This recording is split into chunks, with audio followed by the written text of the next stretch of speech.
Hoy vamos a ver un poquito de la importancia de los hongos en la toxicología. Les comentaba a ustedes, chicos, que en unas 2 semanas más o menos voy a traer a una compañera que nos va a hablar como tal de hongos venenosos. Yo le voy a ayudar también para complementar qué es lo que hay que hacer con un paciente que se intoxica con un hongo venenoso. Porque pues no todos los hongos son tan mortales y no todos los hongos son de tanta importancia pues clínica. Algunos pueden resolverse con un lavado gástrico, otros tienen que darse carbón activado y otros tienen que simplemente buscar un tratamiento alterno porque pues no hay ninguno que funcione como tal. Entonces, el día de hoy les voy a dar como una pequeña introducción a este tema. Básicamente es la última parte de teoría que vamos a ver en laboratorio. Vamos a ver hoy lo que es la micotoxopsicosis y los micetismos. Ustedes tal vez están terminando bacterias o tal vez ya están empezando hongos, no lo sé. Pero es importante que ustedes conozcan por lo menos un poco de esto. Tal vez sí lo van a ver con la doctora Pamela, pero por si no, pues bueno, yo se los presento. ¿Ustedes qué creen que pasaría si nos comemos un grano o un cereal que ha sido contaminado con algún hongo filamentoso? ¿Qué creen que pueda ocurrir si nos comemos un elote o un cereal que tiene hongos? Y sin darnos cuenta, obviamente. Pues nos va a hacer daño, ¿no? Una Que intoxicación. libera toxinas. Ajá. Bueno, para empezar nos va a dar una diarrea horrible, porque son, como ustedes dicen, pues son hongos y nos van a hacer daño. En segundo, el peligro de comer alimentos que tienen moho o que tienen algún tipo de hongo filamentoso es que estos hongos sueltan metabolitos, sueltan como tal sustancias que pueden ser tóxicas. Entonces, bueno, una micotoxina es básicamente un metabolito secundario que un hongo filamentoso, un moho, suelta en un grano. Son difíciles como tal de eliminar, por lo que si nosotros consideramos el alimento que tiene moho, aún así no eliminaríamos como tal la toxina. La toxina seguiría presente. Cuando una persona ingiere accidentalmente un grano o algún alimento que ha sido contaminado por algún moho o algún hongo filamentoso, va a tener lo que se conoce como una micotoxopsicosis. Estas pueden ser leves o pueden también causar cierto daño como tal a los órganos, sobre todo al hígado. Entonces, las micotoxinas o las micotoxicosis son intoxicaciones que se dan comúnmente en lugares donde no hay como un buen control del resguardo de los alimentos de origen pues vegetal, más que nada. Han existido casos de micotoxicosis más que nada en lugares rurales, donde se tiene la costumbre como de guardar los granos de maíz, de guardar los granos de arroz, de trigo, para después cosecharlos o, caso común, pues alimentarse de ellos. No es transmitible, es decir, una persona no puede contagiar a otra de una micotoxina. Los brotes casi siempre de estas toxopsicosis o esa toxicología se da cuando aparecen las lluvias, ya que pues los hongos necesitan como tal humedad para poder crecer. Se han escrito muchos antecedentes históricos de este tipo de afecciones. En la Edad Media hay una afección que se conocía como el fuego de San Antonio, y es provocada por este hongo que es Claviceps purpurea. Es un hongo que invade como tal los granos del centeno, los granos como tal del trigo, y cuando las personas comían este trigo que estaba contaminado con el hongo, pues ocurría esto, la reacción como tal que estamos viendo aquí. También hay otros hongos como los mohos, como los fusariums, como los aspergillus, que pueden llegar a provocar otro tipo de sintomatologías. ¿Qué alimentos son los que normalmente un hongo va a contaminar? Pues generalmente granos, el maíz, el arroz, la cebada, el trigo, la avena, las semillas, todo ese tipo de alimentos pueden ser, digamos, contaminados con las toxinas de los hongos y cuando nosotros las consumimos, pues tenemos como tal una intoxicación. ¿Qué efectos nos va a provocar si nosotros consumimos un hongo filamentoso o si consumimos un alimento que tenga estas toxinas? Pueden ser leves como tal, desde un simple sarpullido o desde un sarpullido nada más cutáneo, o pueden ser también nefrotóxicos, daños en el riñón, en el hígado. El sistema inmune puede como tal, digamos, apagarse por un rato. Puede existir como tal cirrosis o una intoxicación del hígado, lo cual nos va a dar una hepatomegalia. Y pues ictericia. También se asocia mucho las toxinas con tumores en el hígado y en el tracto intestinal. Estas toxinas también pueden provocar cáncer en otros sitios y pueden tener también muchos efectos a nivel pues, neurológico. Una persona puede presentar síntomas neurológicos, como tal alucinaciones, puede estar como tal parálisis, en coma, muchos tipos de síntomas, no hay como uno en específico. Entonces, bueno, generalmente hay muchísimos hongos que realmente van a provocar las micotoxosicosis, pero todos los hongos que las causan son hongos filamentosos microscópicos. Son los hongos chiquititos, los que vemos como tal en los cultivos. Estos hongos, pues, alguno de ellos puede ser Claviceps, Claviceps purpurea es el que les comento. Este hongo va a provocar lo que es el ergotismo. El ergotismo es una micotoxosicosis provocada por comer alimentos con el hongo, ya que el hongo libera alcaloides. Estos alcaloides van a como tal a provocar síntomas como un frío intenso y del frío se va a pasar directamente a una quemazón aguda. Es decir, de un polo se va a pasar al otro polo. Puede que la persona experimente convulsiones y si se da, si se da como tal la toxicología avanzada, pues la persona va a presentar necrosis en algunos tejidos, tanto que puede llegar a perder las extremidades por gangrena. Las pacientes que están embarazadas pueden abortar o pueden inducir como tal abortos. Hay alucinaciones y no como tal el tipo de alucinaciones que una persona experimenta por comer hongos alucinógenos, son otro tipo de alucinaciones más horribles. También puede provocar la muerte.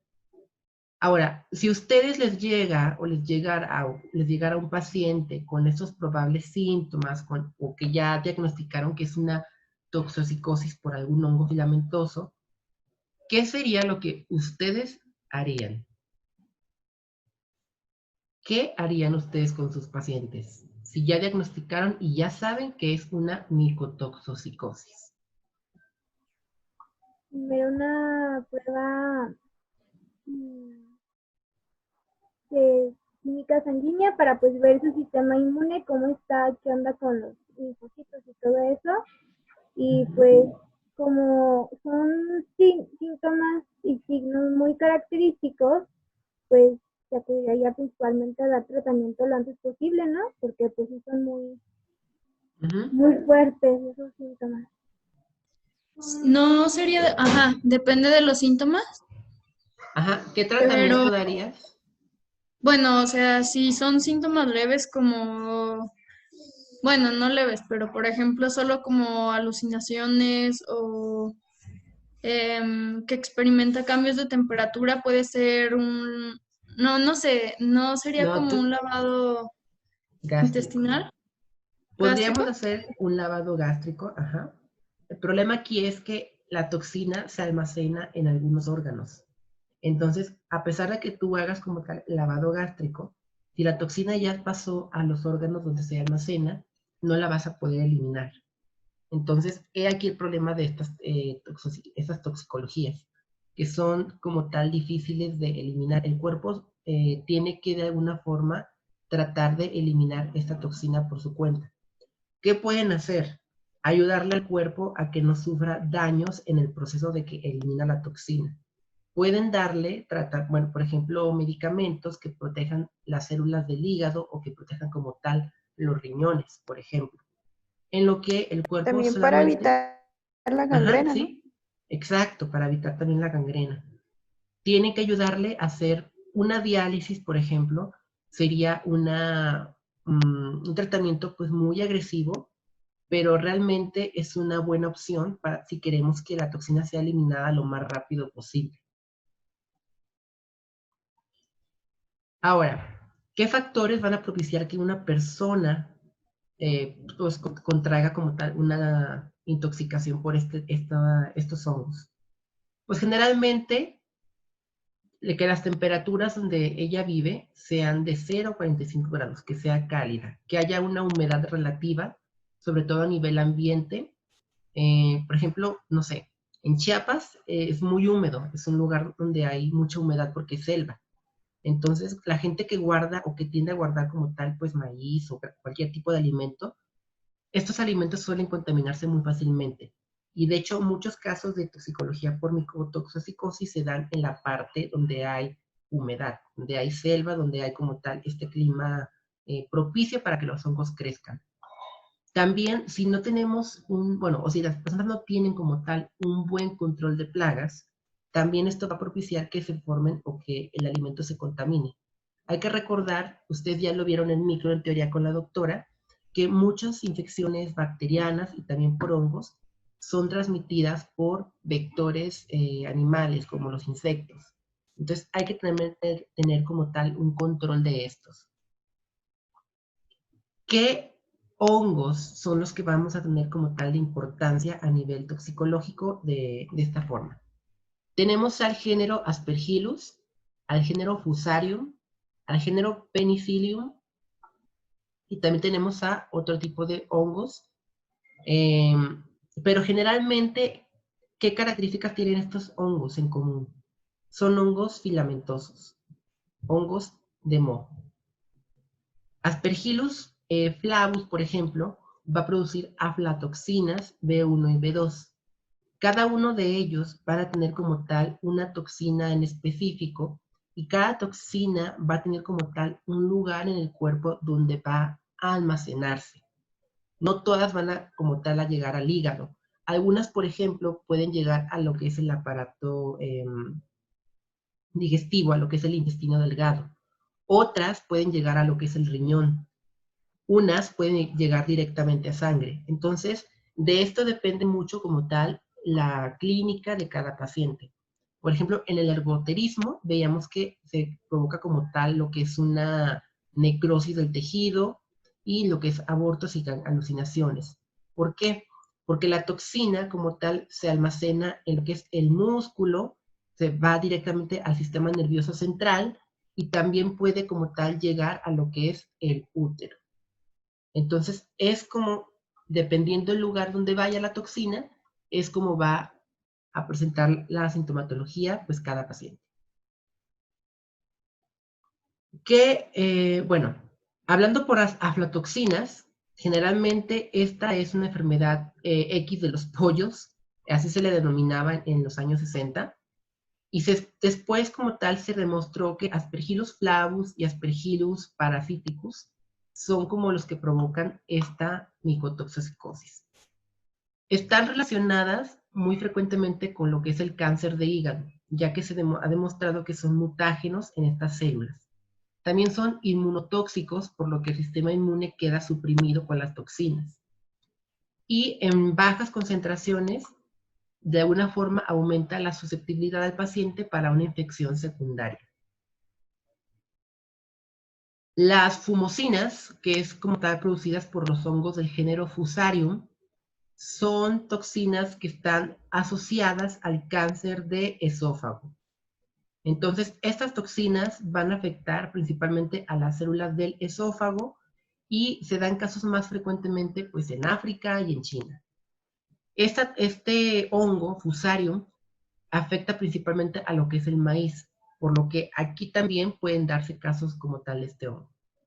Algunas causas como tal de esto es pues, que el maíz se guarda en en lugares donde hay, pues básicamente humedad. La ocratoxina A es provocada por el Aspergillus ocraceus y el Penicillium verrucosum, que sería este que está aquí abajo. Esta toxina o esta toxopsicosis también se ha demostrado que es cancerígena, pero principalmente ocasiona nefropatías endémicas como tal, y también causa inmunosupresión, apaga el sistema inmunológico.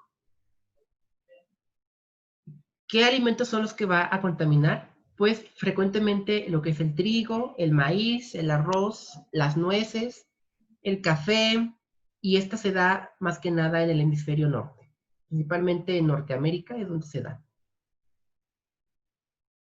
La patulina, pues es una toxina que se da principalmente por el hongo Penicillium expansum, que es este de aquí, y este hongo provoca como tal una neurotoxina. Como es una neurotoxina, va a afectar pues también obviamente el sistema nervioso central. ¿Y dónde crece generalmente? Pues en las manzanas. Las manzanas que se invaden por hongos generalmente es por este tipo de hongos. Y al comer esta manzana, pues podemos tener una micotoxosicosis por esta toxina. Si ustedes cortaran la parte de la manzana que está echada a perder, ¿creen que serviría?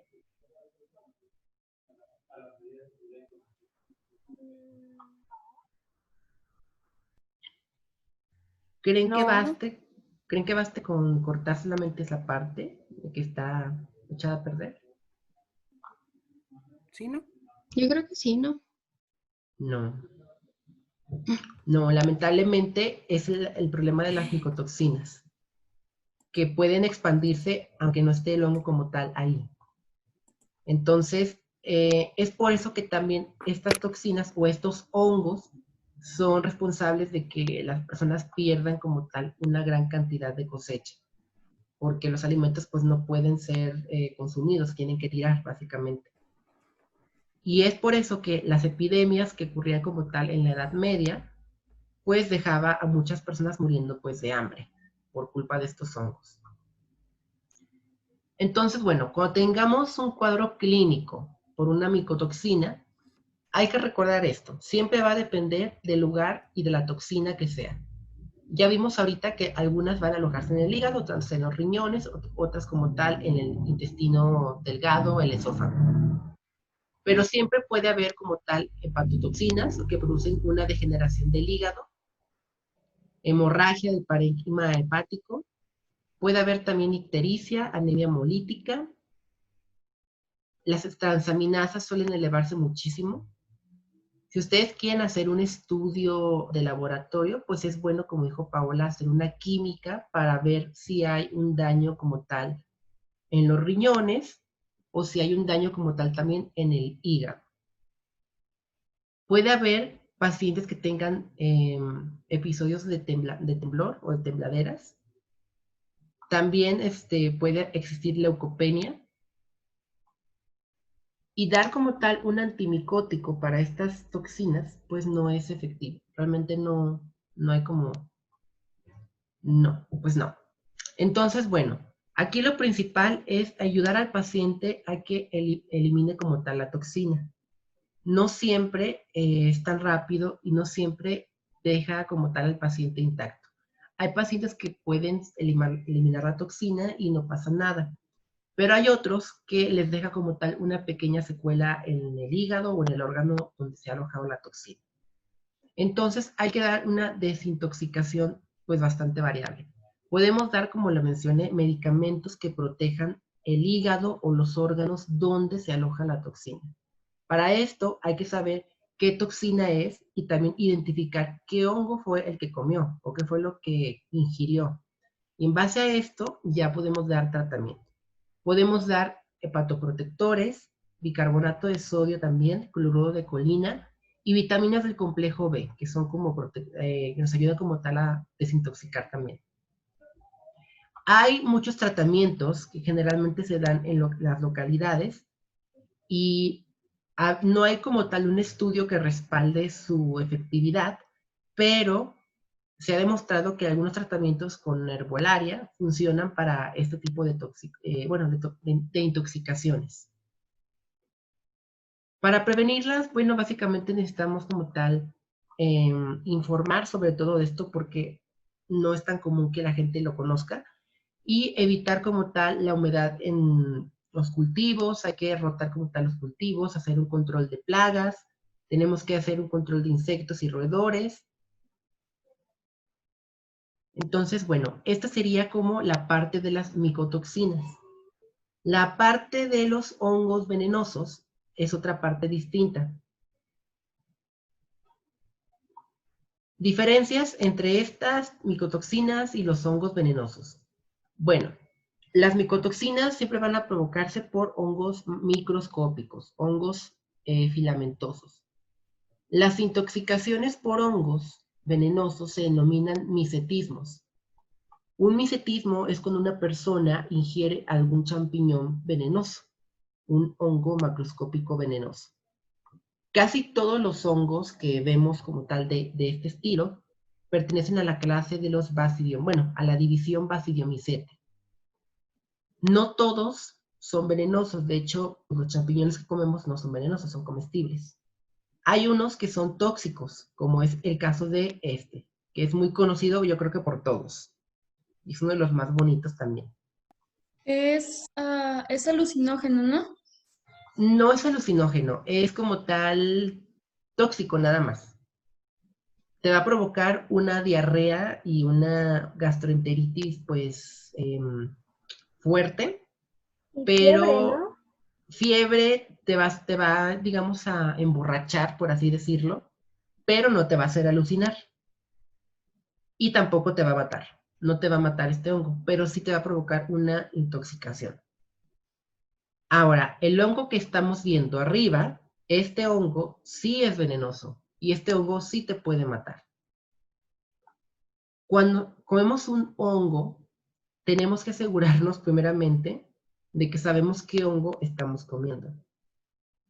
Es por eso que la mayoría de los micetismos se dan como tal en personas que tienen la costumbre de ir a recolectar hongos al campo y como tal también de ir a comer hongos silvestres.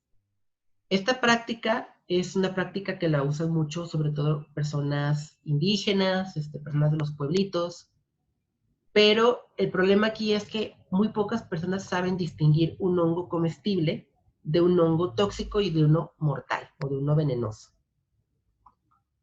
Inclusive para mí, a veces es difícil distinguir si un hongo es súper venenoso o es un hongo comestible, o sea, porque realmente quien sabe hacer esto es alguien que se dedica realmente al 100% a los hongos, porque son un grupo muy complejo como de estudiar.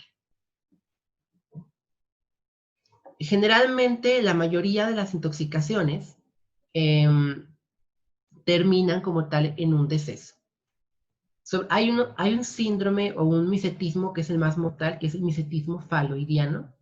El 90% de las personas que consumen este hongo terminan muriendo.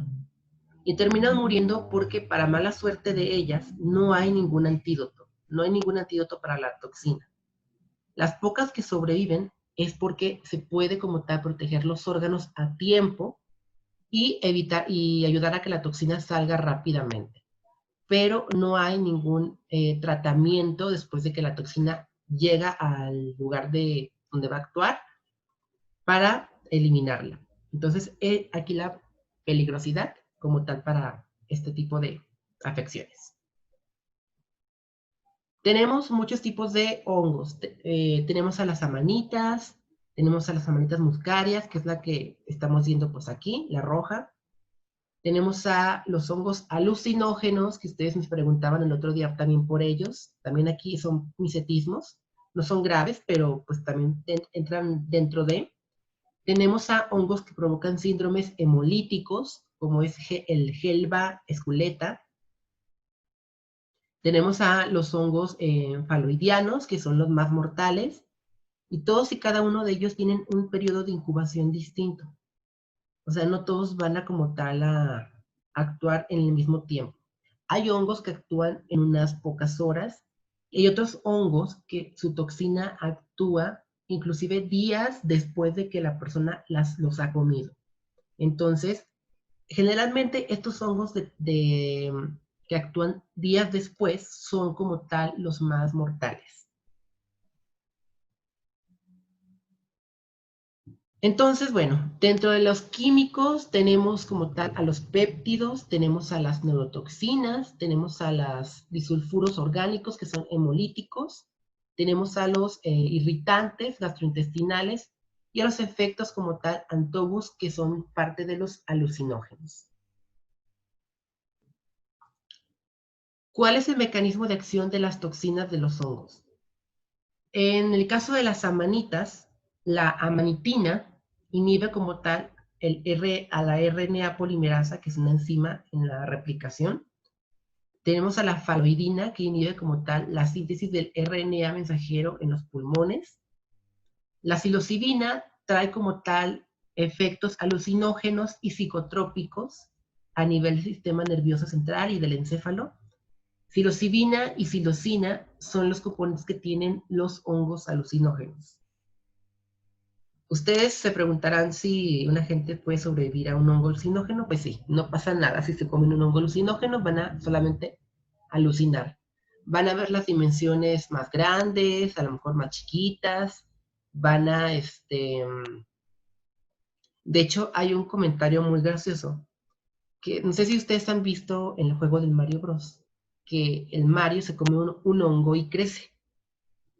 Pues es una referencia, es un pequeño guiño a los hongos alucinógenos, porque la gente que come hongos dice que suele ver como tal las cosas más grandes, más alejadas, más cercas, entonces no hay como una percepción totalmente de las dimensiones.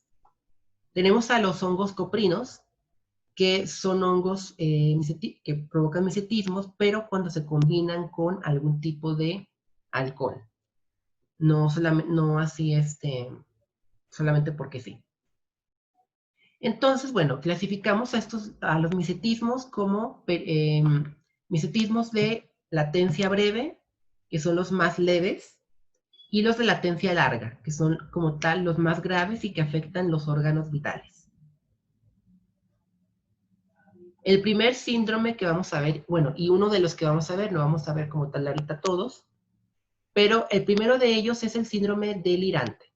Generalmente este es el síndrome que va a provocar las amanitas muscarias o los hongos del Mario Bros, los hongos rojos. También existen otro tipo de hongos del mismo género, como las amanitas panterinas, que son muy conocidas. De hecho, es más fácil encontrar una amanita panterina que una muscaria, pero ambos hongos van a provocar una borrachera pues, seca, una borrachera por setas. La persona va a tener una afección psicomotriz, va a, en algunas ocasiones a causar depresión en ese momento, síntomas neurológicos, así como taquicardia, puede como tal que la persona experimente un enrojecimiento de lo que son sus mucosas o de la piel. También va a presentar una hipertemia y la piel de las mucosas va a deshidratarse. Esta intoxicación no es tan grave, se resuelve en unas horas, obviamente, con ayuda de purgantes y de medicamentos que ayuden como tal a eliminar la toxina, pero no es tan grave. Actúa casi siempre posteriormente a las 3 horas después de que un paciente ha comido este hongo. Entonces, se los dejo aquí, amanita muscaria y amanita panterina. ¿Ok? ¿Cuál es el tratamiento para un misetismo muscarínico o para un misetismo por este tipo de hongos? Generalmente se puede administrar lorazepam de 100 miligramos. Podemos como tal también ayudar a hidratar al paciente. Podemos como tal administrar también lentamente isotiximina de 0.2 miligramos por vía intravenosa en caso de que los síntomas vayan a estar persistiendo. Algunas personas comentan que usan carbón activado. Sinceramente, el carbón activado no se ha demostrado que tenga una eficacia para tratar los misetismos, por lo que no es como la primera opción para poder tratarlos. Y también se puede administrar atropina de 2 miligramos en adultos para las manifestaciones colinergénicas. El síndrome alucinatorio. Este síndrome es causado, y creo que es su favorito de ustedes, por los hongos alucinógenos. ¿Quiénes son los que tienen más frecuentemente este síndrome? Pues los adolescentes, los universitarios. ¿Por qué? Pues porque son, a final de cuentas, pues drogas que la gente, bueno, que la gente de esta edad consume. Y casi siempre cuando llegan pacientes a urgencias, porque este tipo de micetismos y también de micotoxosicosis son en urgencias, llegan a urgencias, pues son pacientes menores de edad. Curiosamente son menores de edad los que llegan como tal a urgencias por este tipo de síndrome. Las toxinas como tal son la psilocibina y la psilocina. Los hongos del género que van a provocar este tipo de síndrome son los psilocibes, los más comunes, los panelium, los estrofaria, los conocibe, los inocibe, los pelandia y los pleteus.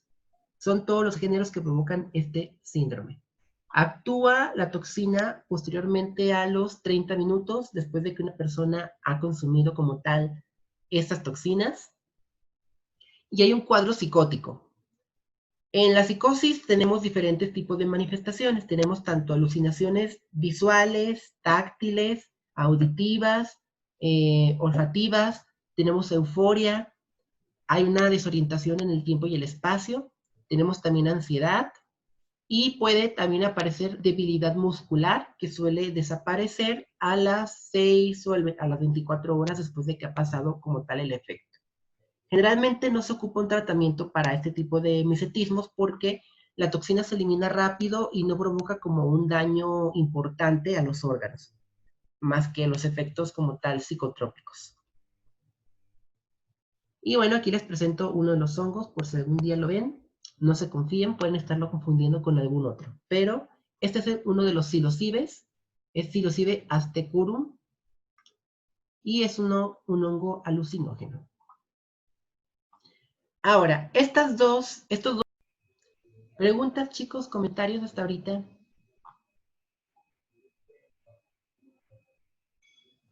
No, está muy cool. Bueno, a mí me está gustando mucho el tema.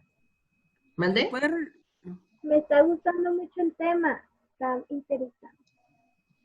Pues tendremos más de esto en 2 semanas. Ya, sí les voy a pasar el link para que ingresen. Nada, es que no puedo comentar mucho porque luego lo sube a YouTube. No, ¿cómo crees? Manda, Irving. ¿Le puedes regresar un poquito al síndrome del delirante? Sí, claro. ¿Qué le iba a decir? No me acuerdo exactamente punto a punto, pero la otra vez estaba viendo un documental en Netflix, no me acuerdo cuál era, y antes unos monjes se automomificaban haciéndose Ajá. por mucho tiempo como unas infusiones de hongos, ciertos hongos, que hacían que todo, bueno, todo nuestro interior dejara como de no siguiera en sí las fases normales de descomposición. Ujú. Entonces se me hace cool porque pues en sí se puede decir que mata prácticamente todo nuestro sistema inmune porque se detiene, no deja Sí, que se degenere. así es.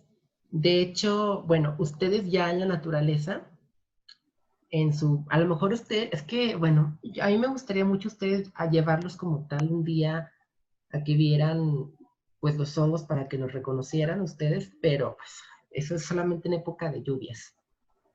Cuéntanos de sus experiencias, maestra alucinógenas. Cuéntenos cómo se diferencian. La cuarentena.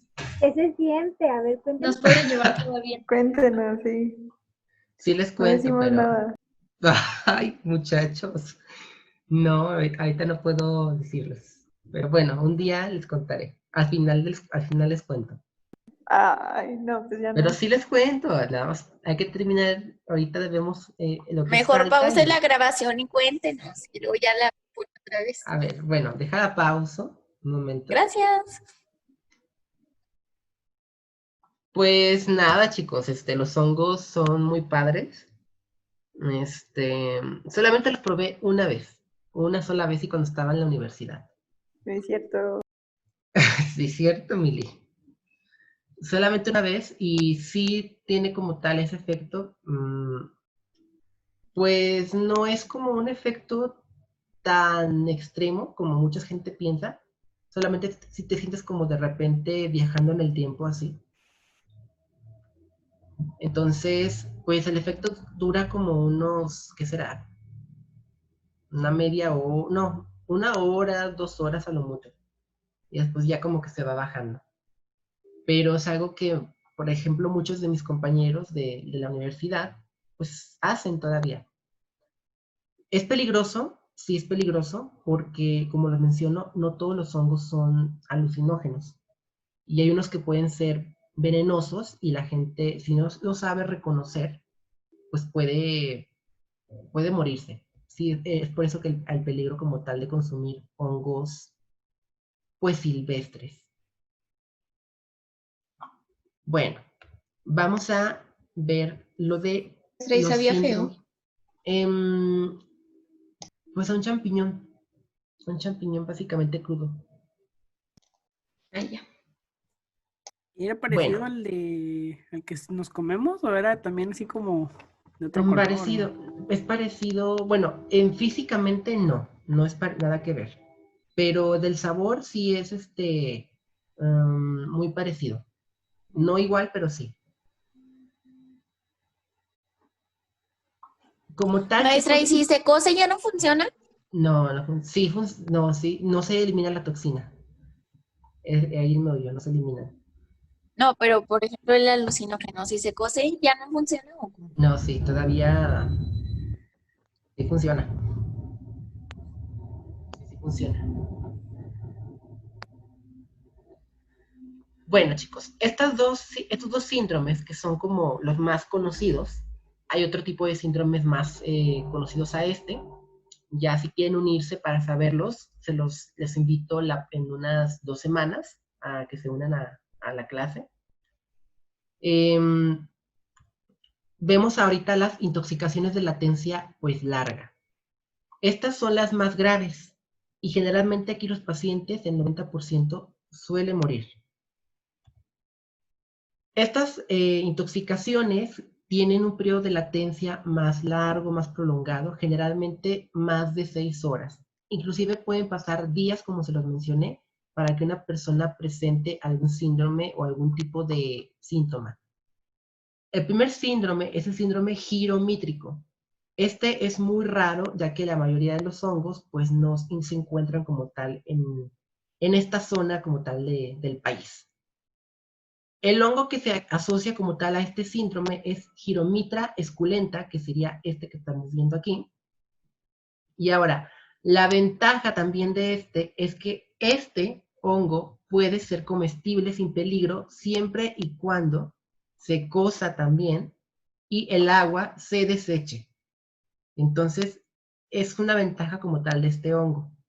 Pero es como un arma de doble filo, porque si dejas algo mínimo, pues ya, te va a dar como tal el síndrome. La toxina es la hidracina, que son solubles en agua, y va a desencadenar una afección sistémica. Después de las 6 o 12 horas de incubación, van a presentar los pacientes dolor abdominal, náuseas, vómito, hay diarrea, vértigo, cefalea y otro tipo de síntomas que pueden resolverse en unos 2 a 6 días por su cuenta. Si esto no ocurre, si no se resuelven, estos pacientes suelen complicarse con fallo renal, con hepatitis, después entran en coma y posteriormente mueren. Entonces, este hongo es como muy característico. Es Giromitra esculenta. La fase inicial generalmente es la fase como tal de síntomas gastrointestinales y después de esta fase puede llegar como tal la fase hepatorrenal, que es cuando ya hay una afección o un daño en estos dos órganos. A esto pues hay que agregarle también la confusión mental, las crisis convulsivas y también las alucinaciones. El síndrome más grave, que es por el que el 90% de todos los pacientes que llegan a urgencias mueren, es el síndrome faloidiano. Este síndrome se conoce como el síndrome de la muerte porque el hongo que lo provoca, pues curiosamente también aparece en los meses de noviembre y septiembre, octubre. Entonces, es un hongo que se conoce como Amanita phalloides, y también hay otro tipo de géneros que son conocidos por este mismo síndrome, que es el Amanita farinera, el Amanita borda, Amanita icor y Amanita virosa. No son hongos tan llamativos, pero son hongos, algunos son hongos grandes, otros son hongos más pequeños. La mayoría de los pacientes lo consume por accidente, al no saber identificarlo correctamente de las cepas comestibles. Y las toxinas, pues son las amatotoxinas, las falotoxinas y las falolicinas. En las amatotoxinas hay como tal muchas variedades dependiendo como tal de su estructura química. Ya hemos visto en bioquímica y en proteínas que tienen, las proteínas son como tal biomoléculas que tienen estructuras tanto alfa, beta, entonces de esto se basa como tal la estructura de la aplicada toxina. El hongo Amanita phalloides tiene esta característica, parece un hongo, vamos a decir, comestible, ya que se puede confundir con otros. El hongo adulto puede llegar a pesar muy poco, y solamente basta una dosis de 0.01 miligramo para que le ocasione la muerte a un paciente. Básicamente, si le comes una esquina a este hongo, te mueres. Entonces, he aquí la importancia de este hongo. Es el más letal. Si una persona adulta de 25 kilogramos se come un hongo como tal entero, esta toxina va a ser capaz de matar hasta, no sé, 10 personas.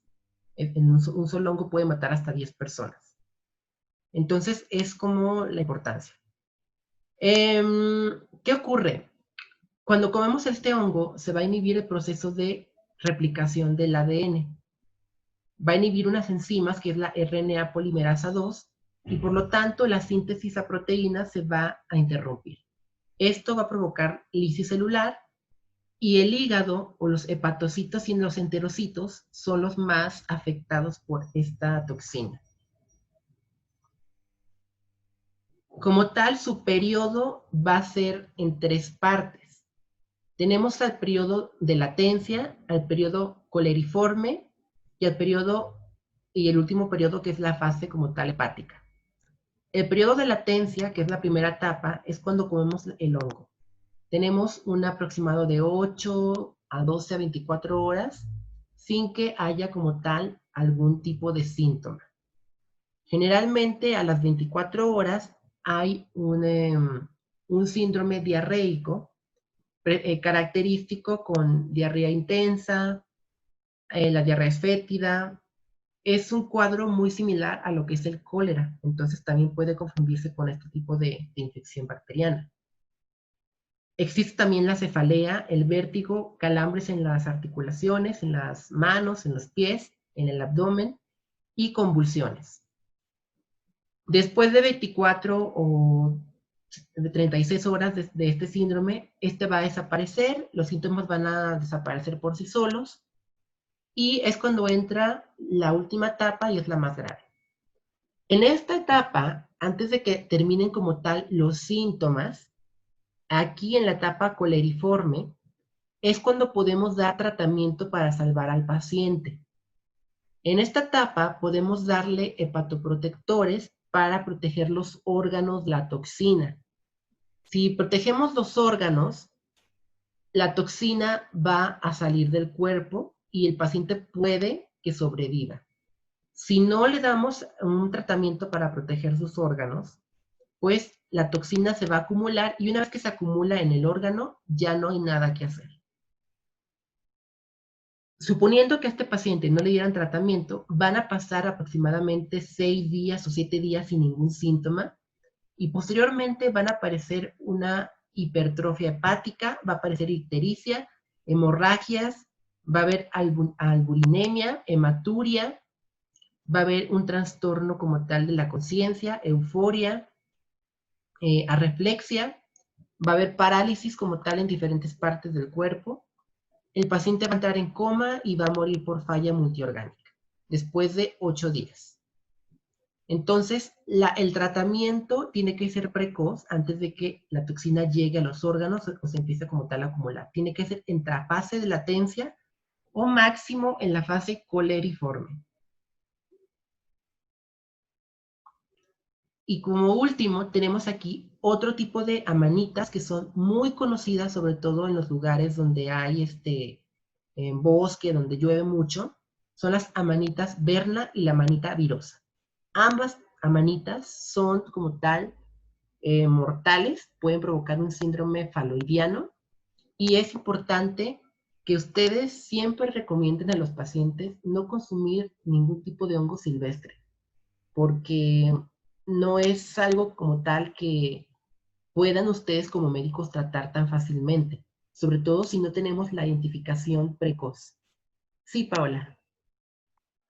Tengo una pregunta, o sea, todos los hongos que hemos visto es a través de su efecto tóxico en cuanto a la ingesta, pero Ajá, ¿hay sí. alguna repercusión en cuanto a, por ejemplo, el solo tener contacto con ellos? No, no hay como tal ahorita, hasta el momento, un hongo que te mate por tocarlo solamente. O sea, no hay como tal ahorita algo así. Salvo pues los microscópicos, que pueden como tal, si tienes una herida, puedes ingresar por ahí. Pero como tal, estos no son como que te maten por tocarlos. Ahora, algo que también es importante aclarar. Estas estructuras de champiñones que estamos viendo aquí, estos no son los verdaderos hongos. Estos son cuerpos reproductivos del hongo que está en la tierra, aquí abajito. Básicamente, la clase de estos hongos, que son los basidiomycetos, son los únicos que pueden, digamos, producir un champiñón como cuerpo reproductivo. Esto es un cuerpo donde se alojan las esporas reproductivas sexuales. Ya a lo mejor con la doctora Pamela van a ver que en los hongos existen tanto reproducción asexual como asexual. Y la sexual no es tan común, bueno, no es tan, vamos a decirlo que no es la principal que tienen los hongos, ya que la sexual le permite como tal distribuirse más ampliamente por todos lados. Y la asexual le permite como tal sobrevivir a las variaciones y a los cambios que existan en su entorno. Entonces, esto es el cuerpo reproductivo del hongo. El hongo verdadero siempre va a estar bajo tierra en esta parte de aquí abajo. ¿Preguntas, chicos? ¿Dudas? Yo sobre la práctica. Es solo las fichas bibliográficas sobre los hongos, ¿verdad? Bueno, chicos. Sí, está solamente sobre los hongos. Pero...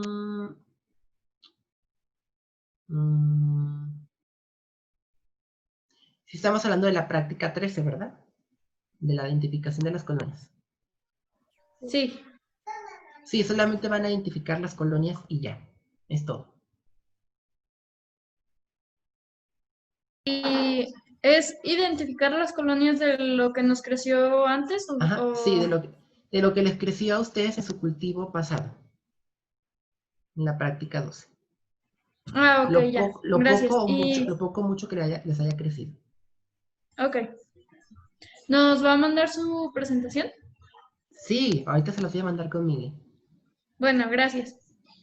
Ahora, el tratamiento para un síndrome o un misetismo faloidiano, ¿qué es? Como se los menciono, hay que hacer un lavado gástrico en la primera etapa. En la segunda etapa hay que dar tratamientos que protejan como tal los órganos, como el hígado.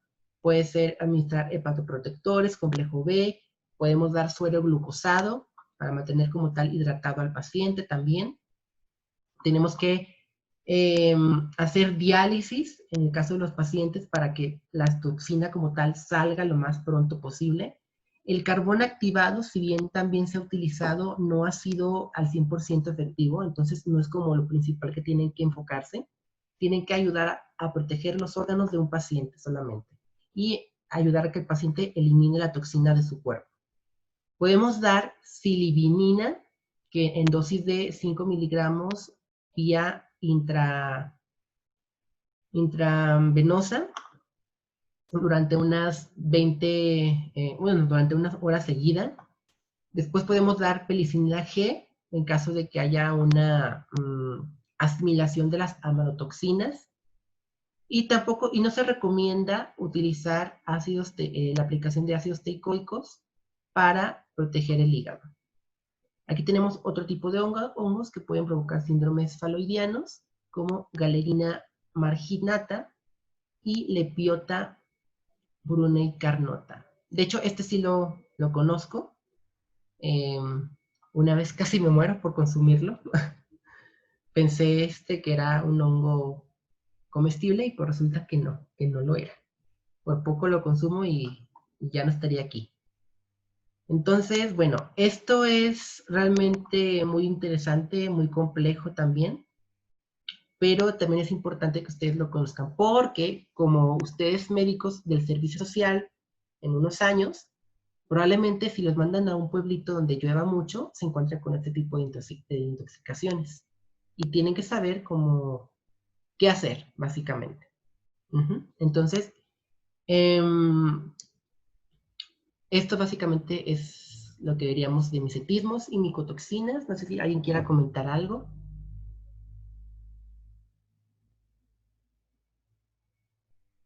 Yo no. Bueno, en unas 2 semanas, el 14, si no me equivoco, 18, el 18 de noviembre, vamos a tener otra clase de este tipo de micetismos, simplemente enfocado a hongos macroscópicos. Por si quieren unirse, yo les hago llegar el link con Mili y ya, si ustedes quieren unirse, pues se nos unen.